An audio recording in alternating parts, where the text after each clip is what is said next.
In your Captain Clear's polish and protection kit, you get your cleaner and your polisher and a whole bunch of microfiber wipes.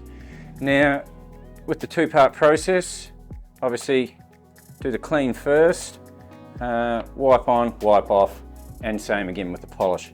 So we're going to do that now, and we're going to spray the whole clears.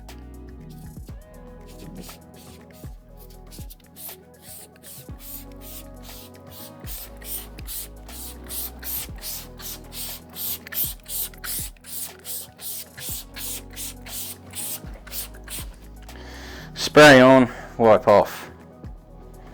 When I do this, I like to put my microfiber towel in quarters and then do a section, turn it over, fold it over, and so on. Just in case if there is any dirt left on there or on there, it won't scratch. It's always good just to use long strokes so it doesn't scratch.